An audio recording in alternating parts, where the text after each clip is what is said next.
नमस्कार दोस्तों, स्वागत है आपका आज के मुख्य समाचार में, जिसमें सबसे पहली और बड़ी खबर में आपको बताएंगे कि अखिलेश यादव का भाजपा पर तंज। बोले चुनाव में पाबंदियां इसीलिए लगाई गई ताकि कुर्सियां खाली ना रह जाएं। दूसरी बड़ी खबर में आपको बताएंगे कि छात्रों की पिटाई पर समाजवादी पार्टी ने भाजपा को घेरा। अखिलेश यादव बोले कि नौकरी के बदले यूपी सरकार ने युवाओं पर बरसाए हैं डंडे। तीसरी बड़ी खबर में आपको बताएंगे कि अभी भी खुला है दरवाजा, जाटों को मनाने में जुटी है भारतीय जनता पार्टी का आरएलडी को ऑफर। जयंत चौधरी ने दिया ऑफर का जवाब। चौथी बड़ी खबर में आपको बताएंगे कि मुलायम सिंह यादव ने सपा कार्यालय पर फहराया झंडा, कहा संविधान को मजबूत करने के लिए काम करे देशवासी। और इसी के साथ पांचवी बड़ी खबर में जिक्र होगा कि 5 राज्यों के चुनाव में भाजपा का घमंड चकनाचूर हो जाएगा, दीपेंद्र हुड्डा का बड़ा बयान। दोस्तों, हर एक खबर की गहराई में आपको ले जाएंगे, लेकिन उससे पहले अगर आपको भी ऐसा लगता है कि 5 राज्यों के चुनाव के लिए भाजपा की उल्टी गिनती शुरू हो चुकी है और अब सत्ता परिवर्तन निश्चित है, तो वीडियो लाइक करके अपना समर्थन दर्ज कराइए। 3000 लाइक टारगेट को पूरा कराइए दोस्तों। साथ ही साथ अगर चैनल पर नए हैं तो लाल बटन को दबा के चैनल को सब्सक्राइब करके घंटी बजा दीजिए और कमेंट में लिखिए जय हिंद। दोस्तों, रुक करते हैं सबसे पहली और बड़ी खबर की तरफ। अखिलेश यादव का भाजपा पर तंज। बोले चुनाव में पाबंदियां इसलिए ताकि कुर्सियां खाली ना रह जाएं। जी हां दोस्तों, आपको बता दें कि समाजवादी पार्टी के राष्ट्रीय अध्यक्ष अखिलेश यादव ने भाजपा पर निशाना साधा और तंज कसते हुए कहा कि ये पाबंदियां इसीलिए हैं कि पंजाब के किसानों ने दिखा दिया कि जब प्रधानमंत्री वहां जाना चाहते थे तो पूरी कुर्सियां खाली थी। उन्हें डर था कि उत्तर प्रदेश में भी कुर्सियां खाली ना रह जाएं, इसीलिए प्रतिबंध लग गए। बुधवार को समाजवादी पार्टी मुखिया अखिलेश यादव लखनऊ के सपा मुख्यालय पर आयोजित कार्यक्रम में बोल रहे थे। उन्होंने कहा कि ये चुनाव बहुत अलग है, हम सब नहीं जानते थे पाबंदियां ऐसे लगाई जाएंगी। हमारे कार्यालय की तस्वीर चली जाएगी तो नोटिस आ जाएगा, लेकिन दूसरे कुछ भी करें तो कोई कार्रवाई नहीं होगी। हमें उम्मीद है कि गणतंत्र दिवस पर कोई नोटिस नहीं आएगा। इसी के साथ कहा कि कभी किसी ने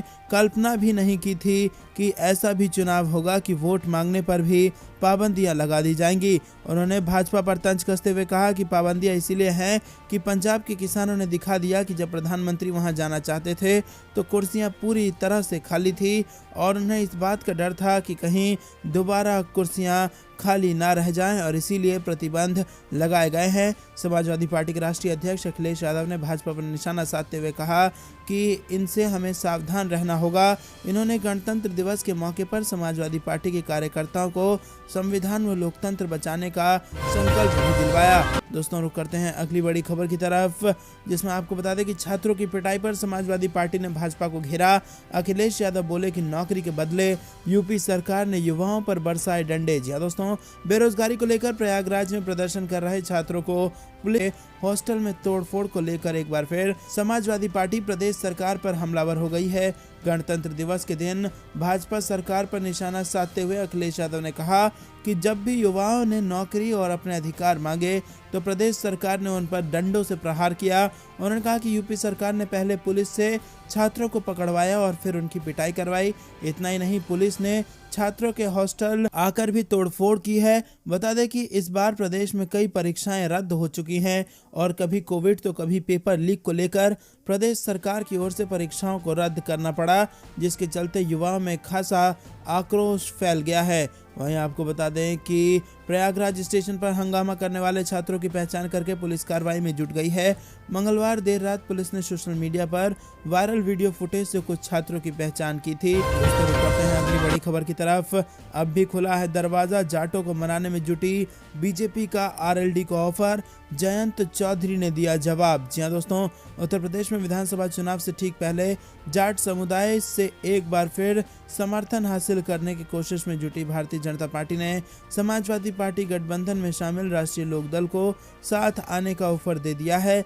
बीजेपी सांसद प्रवेश वर्मा ने कहा है कि जयंत चौधरी गलत रास्ते पर चले गए हैं और बीजेपी ने उनके लिए अपने दरवाजे अब भी खुले रखे हैं। वहीं जयंत चौधरी ने बीजेपी के ऑफर को ठुकराते हुए कहा है कि उनकी बजाय बीजेपी को उन 700 किसान परिवारों का न्योता देना चाहिए जिनके घर उजड़ गए हैं। प्रवेश वर्मा ने कहा कि ये तय है कि बीजेपी की सरकार बनेगी। जयंत चौधरी ने गलत रास्ता चुना है, यहाँ के समाज के लोग उनसे बात करेंगे, समझाएंगे। इलेक्शन के बाद संभावनाएं खुली रहती हैं। हमारा दरवाज़ा आपके लिए खुला है और किसी संभावना से मना नहीं किया जा सकता है।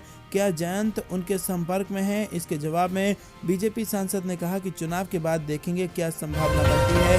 दोस्तों, रुक करते हैं अगली बड़ी खबर की तरफ। मुलायम सिंह यादव ने सपा कार्यालय पर फहराया झंडा, कहा संविधान को मजबूत करने के लिए काम करें देशवासी। जी हां दोस्तों, आपको बता दें समाजवादी पार्टी संस्थापक और पूर्व रक्षा मंत्री मुलायम सिंह यादव ने बुधवार को सभी देशवासियों से संविधान को मजबूत करने का आह्वान करते हुए कहा कि देश की रक्षा और सम्मान के लिए हर त्याग करने को हम तैयार हैं। सपा संरक्षक मुलायम सिंह यादव ने गणतंत्र दिवस के अवसर पर सपा राज्य मुख्यालय पर आयोजित समारोह में उपस्थित लोगों को संबोधित करते हुए कहा कि आज के दिन हमारे देश का संविधान लागू हुआ था, जिसके अनुसार हम आज चल रहे हैं। और उन्होंने देशवासियों का आह्वान करते हुए कहा कि अपने संविधान को और मजबूत करने के लिए काम करें और देश की रक्षा और सम्मान के लिए हम हर तरह का त्याग करने के लिए तैयार हैं। आजादी के लिए बलिदान देने वाले शहीदों को श्रद्धांजलि देते हुए कहा कि इस देश के नौजवानों ने त्याग किया है और देश के लिए शहीद हुए हैं।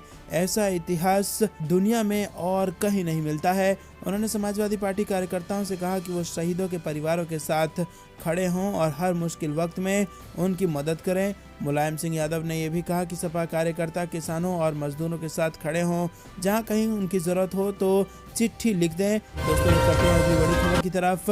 5 राज्यों के चुनाव में भाजपा का घमंड चकनाचूर हो जाएगा, दीपेंद्र हुड्डा ने दिया बड़ा बयान। जी हां दोस्तों, सांसद दीपेंद्र हुड्डा ने कहा कि देश के 5 राज्यों में होने वाले विधानसभा चुनाव में भाजपा का घमंड चकनाचूर हो जाएगा और देश की जनता मोदी को असलियत बता देगी। सांसद मंगलवार को जिले के कई क्षेत्रों के कार्यक्रमों में भाग लेने पहुंचे थे। उन्होंने कहा कि उत्तराखंड, मणिपुर, गोवा और पंजाब में पूरे बहुमत से कांग्रेस की सरकारें बनेंगी और उत्तर प्रदेश में कांग्रेस का प्रदर्शन अच्छा रहेगा।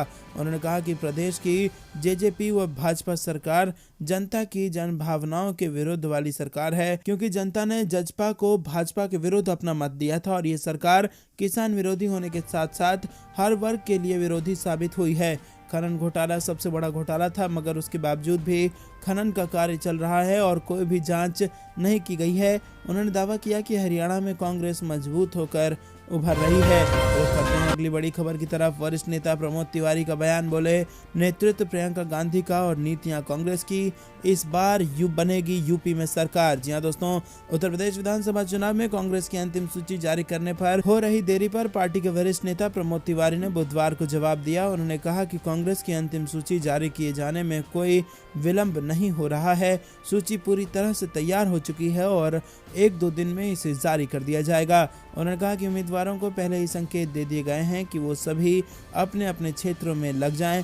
इसी के साथ भाजपा से चुनौती के सवाल पर कांग्रेस की यूपी विधानसभा चुनावों में नेतृत्व प्रियंका गांधी का है और नीतियां कांग्रेस की है। मैं पूरी तरह से आश्वस्त हूं कि इस बार यूपी में प्रियंका गांधी के नेतृत्व में कांग्रेस की सरकार बनने जा रही है। प्रमोद तिवारी ने कहा कि मैं दावे के साथ कह सकता हूं कि कांग्रेस की सूची में युवाओं व महिलाओं को स्थान दिया गया है।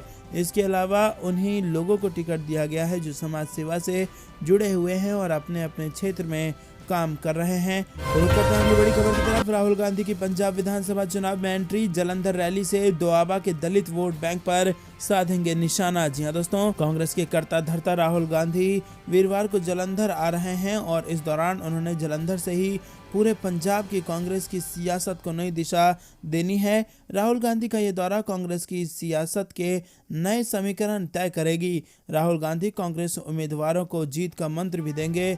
जलंधर से आयोजित की जाने वाली वर्चुअल रैली में राहुल गांधी के साथ और कौन कौन से कांग्रेसी दिग्गज रैली को संबोधित करेंगे, इसे लेकर बुधवार को खींचतान जारी है।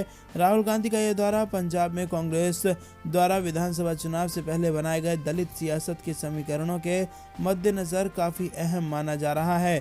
सबसे ज्यादा दलित वोट बैंक वाले दोआबा से राहुल गांधी इसीलिए पंजाब के चुनावी प्रचार का आगाज कर रहे हैं। रुक करते हैं अगली बड़ी खबर की तरफ। उत्तराखंड में कांग्रेस बीजेपी में टक्कर और एक सर्वे में सत्तारूढ़ दल को लग रहा है बड़ा झटका। जी हाँ दोस्तों, उत्तराखंड विधानसभा चुनाव के लिए कुछ सीटों को छोड़ दें तो तमाम दलों ने अपने उम्मीदवार तय कर दिए हैं और इस चुनाव में सत्तारूढ़ बीजेपी का मुकाबला मुख्य तौर पर कांग्रेस है और वहीं आम आदमी पार्टी भी जोर शोर से प्रचार में जुटी हुई है। इसी बीच एबीपी न्यूज 7 सर्वे एजेंसियों का ओपिनियन पोल एक साथ लेकर आया है। आपको बता दें दोस्तों कि सर्वे के मुताबिक राज्य विधानसभा चुनाव में कांग्रेस और बीजेपी के बीच कड़ी टक्कर हो सकती है और इसी के साथ दोस्तों कुछ और सर्वे भी आ रहे हैं जिसमें ये दिखाया जा रहा है कि भारतीय जनता पार्टी को जबरदस्त नुकसान चुनाव में होने वाला है। एक सर्वे तो भाजपा को मात्र 30 सीटें दे रहा है, वहीं कांग्रेस को 36 सीटें भी दे रहा है उत्तराखंड के विधानसभा के चुनाव में। दोस्तों आपको बता दें कि यहाँ पर सरकार बदलने की ओर इशारा कर रहे हैं कई सारे सर्वे और कांग्रेस की फिर से बन सकती है सरकार। आपको क्या कुछ लगता है कमेंट में जरूर बताइए। रुक करते हैं अगली बड़ी खबर की तरफ। राहुल गांधी ने गणतंत्र दिवस पर किया ट्वीट, फोकस में रखा अमर जवान ज्योति का मुद्दा और कर रहे हैं इसके विलय करने का कड़ा विरोध। जी हाँ दोस्तों, कांग्रेस के वरिष्ठ नेता राहुल गांधी ने ट्वीट कर देश को गणतंत्र दिवस की शुभकामनाएं दी। उन्होंने कहा कि 1950 में गणतंत्र दिवस पर हमारे देश ने आत्मविश्वास के साथ सही दिशा में पहला कदम उठाया था। सच्चाई और समानता के उस पहले कदम को सलाम। हालांकि बुधवार को किए गए उनके ट्वीट का मुख्य आकर्षण उनके ट्वीट के साथ की तस्वीर थी और ये अमर जवान ज्योति का एक उदाहरण था जिसे 21 जनवरी 400 मीटर दूर राष्ट्रीय युद्ध स्मारक में शाश्वत ज्वाला के साथ मिला दिया गया था। इसी के साथ दोस्तों आपको बता दें कि गांधी के नेतृत्व वाली कांग्रेस ने केंद्र के इस कदम का कड़ा विरोध किया था। राहुल गांधी ने इस कदम पर दुख और निराशा व्यक्त की थी और राहुल गांधी ने एक ट्वीट में कहा था कि ये बहुत दुख की बात है कि हमारे बहादुर सैनिकों के लिए जलती हुई अमर लौ आज बुझ जाएगी। गणतंत्र दिवस पर उनके ट्वीट ने फिर केंद्र के फैसले की अवहेलना का संकेत दिया। राहुल गांधी ने इससे पहले एक ट्वीट में कहा था कि हम एक बार फिर अपने जवानों के लिए अमर जवान ज्योति जलाएंगे। दोस्तों रुक करते हैं अगली बड़ी खबर की तरफ। 10 मार्च को बजेगा गाना चल सन्यासी मंदिर में, ओम प्रकाश राजभर ने उड़ाया मुख्यमंत्री योगी का मजाक। जी हाँ दोस्तों, उत्तर प्रदेश विधानसभा के चुनावी मैदान में उतरने के लिए सभी पार्टियां तैयार हैं। 10 फरवरी को पहले चरण का मतदान होने वाला है। पूरा विपक्ष इस बात का दावा कर रहा है कि योगी आदित्यनाथ 10 मार्च को मुख्यमंत्री हाउस से गोरखपुर जाने के लिए अपना सामान पैक करने वाले हैं।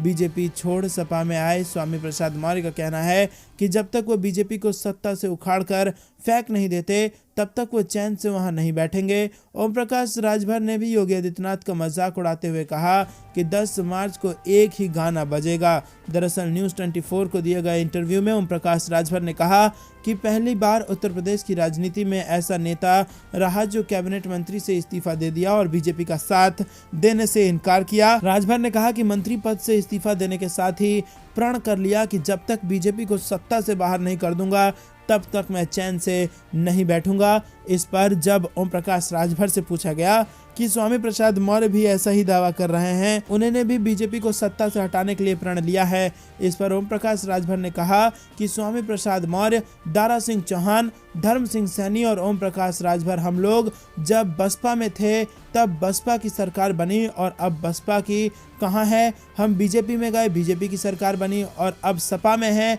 तो सपा की सरकार बनेगी और बीजेपी की विदाई तय होगी। दोस्तों करते हैं अगली बड़ी खबर की तरफ। भीषण ठंड में प्रदर्शन कर रहे अभ्यर्थियों की मजबूरी कौन समझेगा। बिहार में रेल भर्ती परीक्षा के नतीजों पर कांग्रेस और आरजेडी ने केंद्र सरकार को घेरा। जहां दोस्तों बिहार में रेलवे भर्ती की ग्रुप डी और एनटीपीसी परीक्षा के नतीजों के बाद राज्य के अलग अलग जिलों से अभ्यर्थियों का उग्र प्रदर्शन सोमवार की रात से जारी है और प्रदर्शन की आंच राजधानी पटना से शुरू होकर नालंदा, नवादा, बक्सर और आरा तक पहुंच गई है।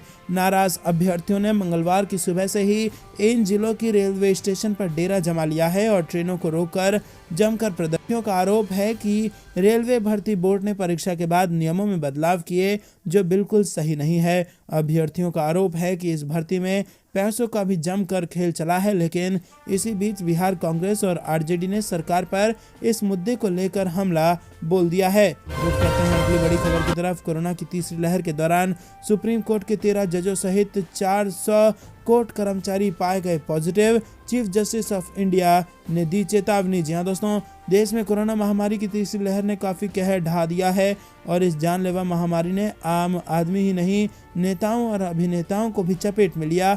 वहीं मंगलवार को chief justice of India NV Ramana ने बताया कि महामारी की तीसरी लहर के दौरान सुप्रीम कोर्ट के 13 न्यायाधीश और अदालत के 400 कर्मचारी कोरोना संक्रमित हुए। गौरतलब है कि चीफ जस्टिस ऑफ इंडिया ने यह खुलासा तब किया है जब एक वकील ने शिकायत की है कि उनके मामले में रजिस्ट्री द्वारा सुनवाई के लिए तत्काल सूचीबद्ध नहीं किया गया था।